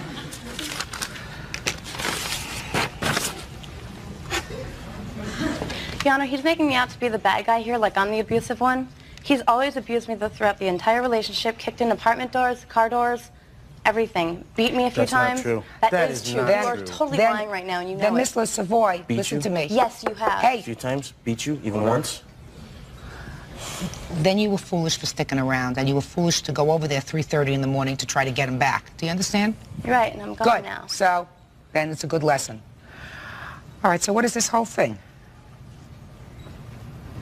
Stall, labor, tent, glass, rear door handle. She did all this damage? Well, what's listed on there is not the damage. What they have to do when they do an invoice, they have to break it down for everything they have to do in order to fix it and give an actual time quote on how long that takes. She kicked in my door, so what they have to do is they have to break down the time. Which door? I have front door, rear door. Passenger, which would be the right front door. So what that breaks down is removing the moldings, removing the door handle, painting it says I have a prepping it. rear door here, rear upper window molding, rear door handle. What does that have to do with the front door? No, I think it's right. I think what is right rear. I have right rear, right front. Looks like they fixed the whole side of a car, not just one door. Take a look. If what it I says. can look at it, I'll tell you. Sure.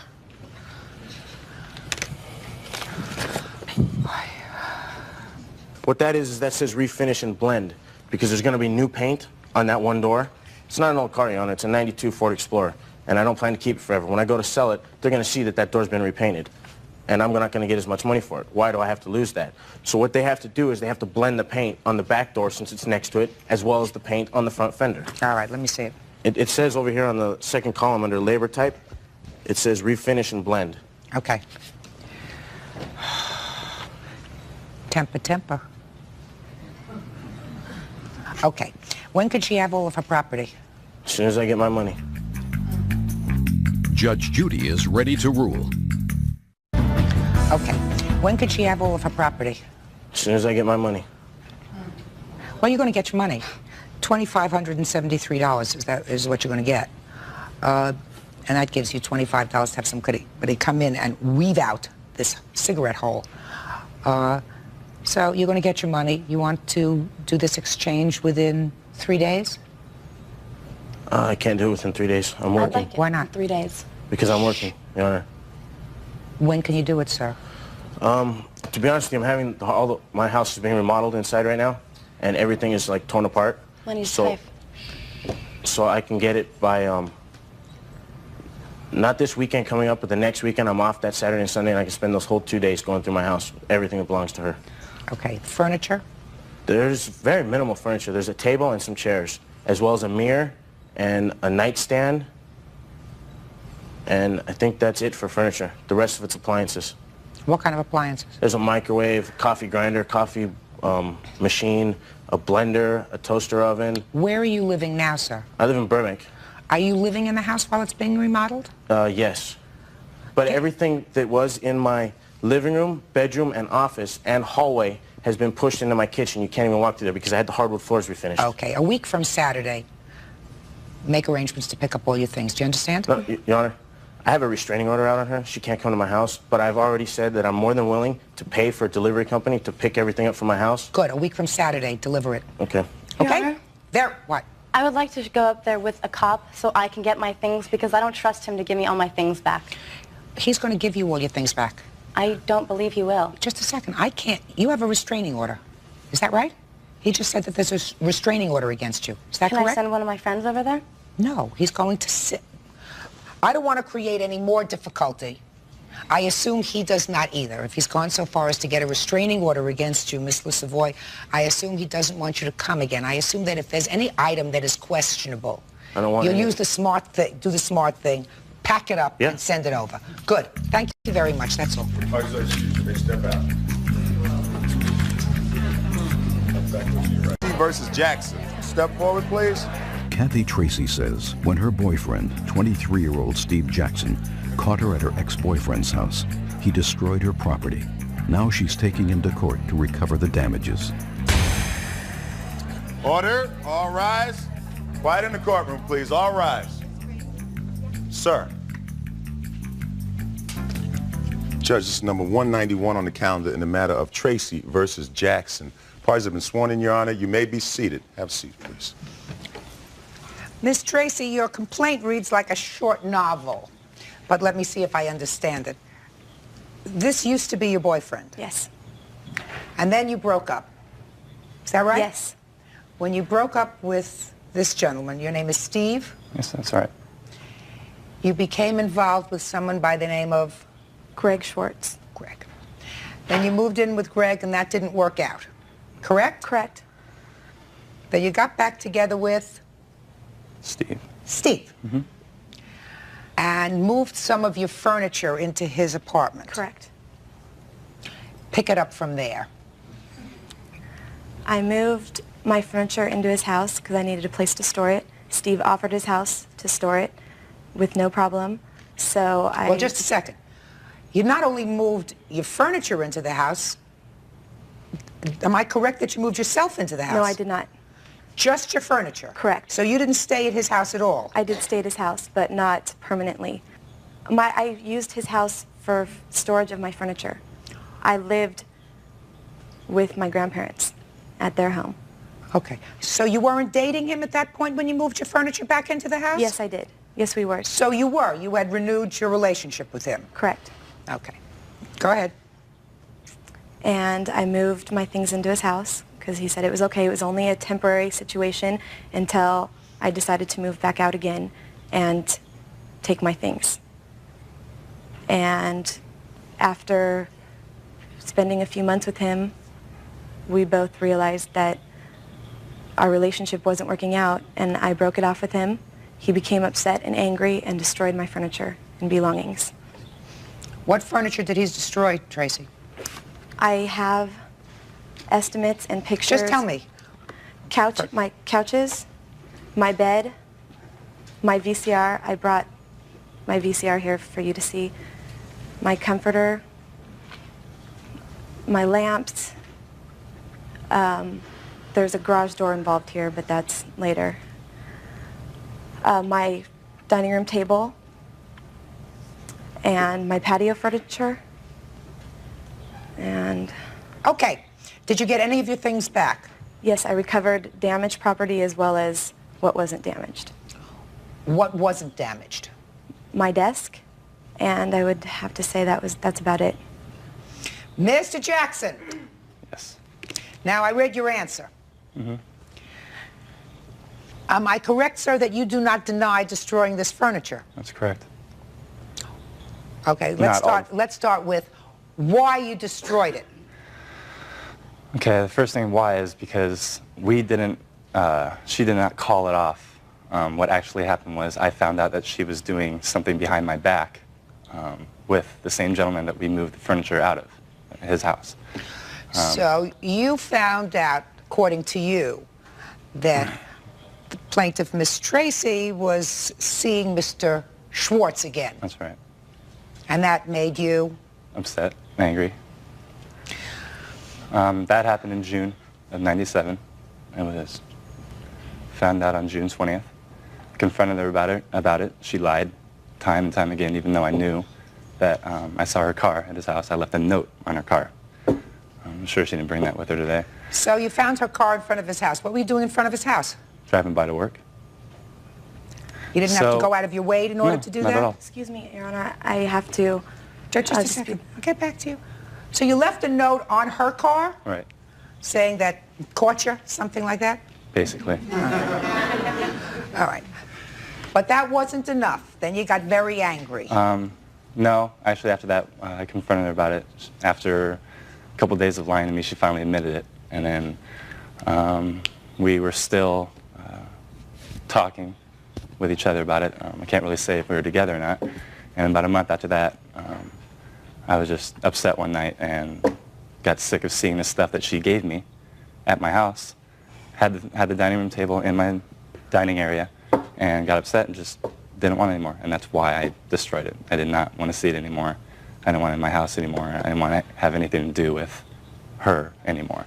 Tell me how you destroyed it.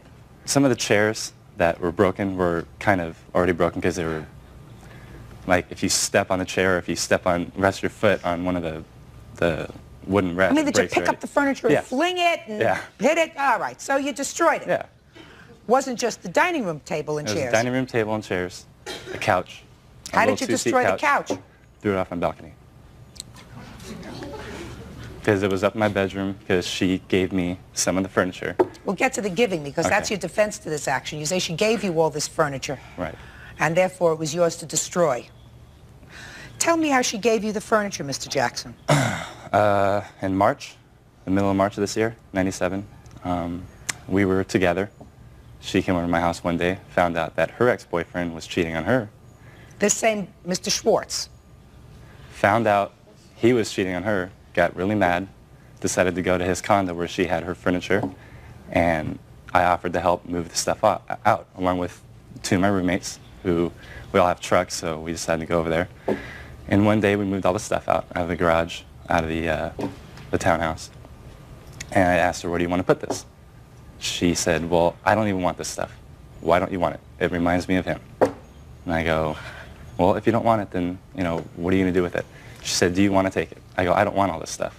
Had couches, a table, lamp, and some personal items, kitchenware and a mattress, Christmas ornaments. I go, I don't want all this stuff. But the stuff that I can use, fine, I'll take. Dining room table, a couple couches, a lamp, and that's it. Everything else went in my garage. What about the VCR over there that's got a big dent in it? That was not for me. I don't know how she can justify me doing that. She had the VCR. She had it in my house, but I did not touch her VCR. You mean when you were destroying all the other stuff, you didn't just happen, one of the couches or the dining room table and chairs or something didn't plop itself on that VCR? I didn't walk into the closet and look for a VCR just to destroy it. She didn't have her stuff out in my house. She had I understand that. Somebody destroyed that. I don't know who. You were in a rage. Is that a fair statement, That could sir? be a good statement, yeah. Judge Judy continues in a moment. He couldn't handle the fact that I didn't want to be with him anymore. He was drunk. And he was drunk. But, I mean, it's apparent that he has a drinking problem. Real cases, real people. Judge Judy. Steve Jackson admits he flew into a rage when he found out his girlfriend, Kathy Tracy, was spending time with her ex-boyfriend. But he says the property he destroyed belonged to him, and Tracy has no grounds for this lawsuit. Mr. Jackson, I find it difficult. She says that she just stored her stuff at your house while she was looking for another place. I don't think that you develop a sentimental attachment for furniture that reminds you of another boyfriend. That doesn't make sense. Common sense suggests to me that a couch is a couch, and a dining room table and chairs is a dining room table and chairs. And just because an old boyfriend ate off of it or sat on it doesn't mean that you don't want to look at it anymore, sir. Because if she was dating you again, she was still going to look at the furniture, right? If it was in your house. And she was going to be looking at the same furniture that Schwartz sat on and ate off of. So why would she say, I don't want to look at it anymore, and then put it in a place where she have to look at it every single day? She said she didn't want it anymore. You mean she didn't want to possess it anymore? But I'm just telling you what she said. When we moved it into my house, she said, I do not want this stuff. Your Honor. I have That sounds witnesses. like nonsense. Yeah. Do I have any witnesses here? Yes. There are a lot of people on either side, but important witnesses. I don't want any nonsense witnesses because it's a busy day. Can I? Yeah? Yes. Chris? Step up here. State your name. My name's Chris. Chris, you have a last name. Chris Delacroce. Okay. I helped him move out the furniture out of Schwartz's house? Yes. Okay. It was my understanding that she didn't want it because it reminded her I don't want to know what of your him. understanding was. Your understanding is relevant to you. It's not particularly relevant to me. I want to know what you saw and heard. I saw her furniture move into our house. And what did you hear her say, if anything? Right here. Nothing. Nothing right to me, no. Good. Did you hear her say anything to anyone else? No. Good. Sit. You have any other important witnesses for me to hear, Steve? No. Perfect. Do you have any witnesses you wish to me to hear? Important ones. Yes, I do. I have Steve's former roommate who lived in the house with him before my furniture was moved in there, while it was moved in there, and after it was destroyed, and I took what was remaining of it. Step up here. State your name, please. Vanessa Williams. Miss Williams, did you ever have a conversation with Mr. Jackson about the furniture? Mm-hmm. Means a yes or a no? Yes, I did. When did you have that conversation about the furniture? The night after it happened. The night after it was destroyed? Mm-hmm. And No. Was that a yes or a no? Yes. Okay. And what did he say to you? He said that he asked me that he said that he felt bad that he did this, and he asked me if he should reimburse her for this. And I told him whatever he wants to do. I didn't really want to get involved at the time. Were you his girlfriend at the time? No. You just was staying there with him? Platonic roommate. I rented a room from him. So he asked you whether he should reimburse her? Right. Mr. Jackson, a couple of other questions I have for you. Why don't you sit down, Ms. Williams? Thank you. Did you have any of your own stuff in the apartment? My house? Yeah, in your house. Yes, I did. To destroy your own stuff? No. So you had selective rage? Right? That's correct. Your selective rage, Mr. Jackson, is going to cost you. Can I have a list of items that yes, there's that were pictures, destroyed? estimates. Thank you. Good.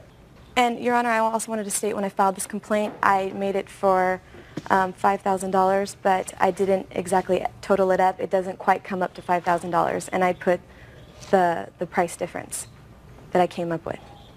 Well, what is it? $3,939.52, I believe. Is that what all of these things cost you? Actually, I took estimates only because the places where I bought this furniture either are not in business anymore, so I got the closest estimate to my furniture that I had. Well, was this almost $4,000 more expensive or less expensive than what you actually paid for the furniture? That is about the approximate price range of Not furniture. price range. I want to know what you actually paid for the furniture. To be exact? Yeah, to be exact. About Because I have the bills here. $3,200, but there is something else included into that that I did not buy. That's the garage door that he broke. Well, you didn't have a garage. Where I was staying the night that he destroyed my You mean at furniture. Schwartz's house? Correct. Let Schwartz sue him, unless you paid Schwartz for the garage door. Well, actually, I'm going to have to pay for it. No, you won't. You don't have to pay for it because he broke it. Let Schwartz sue him. How much was the garage door? $620. Okay, so we're down to $3,200. You just bought this furniture, looks like. Well, it's on hold. What do you mean it's on hold? It's an estimate. They wouldn't... Miss Tracy? Yes? How old was the furniture that was there? Less than 2 years old, and it was brand new. I kept it in perfect condition. That furniture was, I mean, I cherish that. And I took very good care. It was immaculate. It was brand new. There was nothing wrong with anything. All right, now let me take a look at this furniture, what it looks like. There are two sofas. Did you throw both sofas out? No. Where's the other There was one? nothing wrong with the other sofa. She moved it out later on. There's nothing wrong with it. Your Honor, Was there he anything wrong with urinated on it. He slashed it up, but he didn't throw it over his balcony because it was too big. No, that is absolutely not true. Let's not talk about slashing it. Did you do anything else to it? No, that is not true. I did not urinate on her couch. Well, that's Did you let anybody else do it? No. Judge Judy continues in a moment. He does not have any ambition in life except to sit on the couch and drink beer and watch the football game. Real cases, real people. Judge Judy. Kathy Tracy is in court with her ex-boyfriend, Steve Jackson, because she claims he destroyed her property in a jealous rage. Mr. Jackson, you slash up her mattress? No, No? I did not. It's all slashed. I didn't slash her mattress.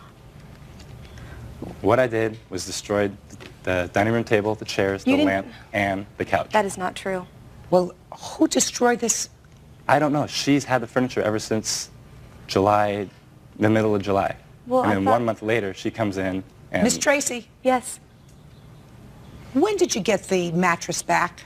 I got the mattress back when I moved all the furniture. The night was July 17th is when he destroyed all of my furniture at approximately 2 o'clock in the morning. Right, okay. I picked up my furniture that day, that afternoon. He let me come and recover the damaged Are you property. telling me that you took out this damaged mattress? Yes. Why did you take out the damaged mattress? To use it as evidence, because I was obviously going to take him to court over this. Who helped move out the furniture? I had 2 movers helping me. Show this to him, please. Did you... Mr. Jackson, I want you to look at that very carefully, sir. No, I did not do that. That's not my place. She's had the mattresses ever since the middle of July and not touched that. Now I can turn to the pictures of the couch and the table. Can I look through this? The couch isn't in there. I see a picture of a garage door opener, I'm not interested in the a garage door mattress. opener. That's Well, I another don't lawsuit. see how she can justify $3,200. Just a second. I asked you about the mattress. Did you do that to the mattress? No, I didn't.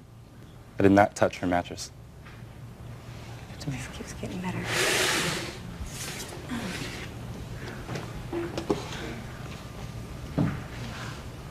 Who are you? I'm Danielle Crockett. How do you know her? I've been her best friend for about 4 years. Best friend, did you see the furniture when it came back to her house No, after she moved it out? Did you? Who are you? I'm Nicole Halterman. Not that day. Actually, I had gone to Steve's house that night because I'm friends with his roommate, Vanessa. And I saw the furniture damaged. Did you see the mattress? Not the mattress, but everything else. She'd already taken the mattress out of the house. She took the mattress and the couches, but she left the table because it was in too many pieces to take. The patio furniture was in too many pieces to take, and the lamps. I saw those in his backyard. Looked like they had been thrown over the balcony. Okay, but the mattress she had taken, she didn't take any of the property that was destroyed, is that well, right? the table was in, like, toothpicks. Just answer my question. Okay. She didn't take any of the property that was destroyed. She left all the badly damaged property there. Is that what you're saying to me? She took, like, the VCR and the mattresses, all the other stuff that was destroyed. Just a second.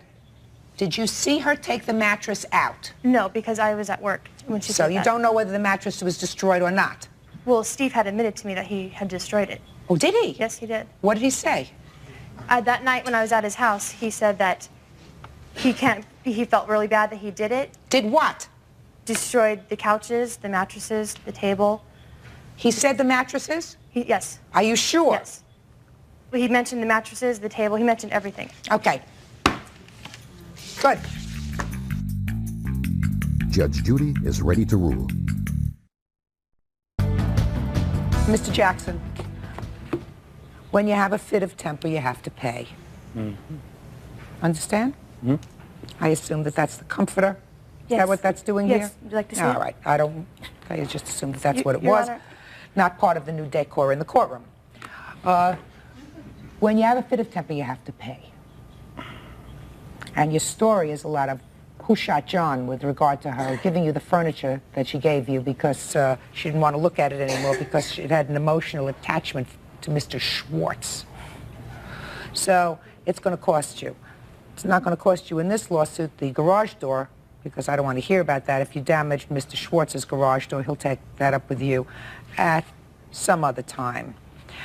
Ms. Tracy, I am awarding you $3,000 to replace the furniture. Judgment in this case is for the plaintiff in the amount of $3,000. That's all. Thank you, Your Parties Honor. are excused. You may step out. Out the back door to your range, please. Judge Judy continues in a moment.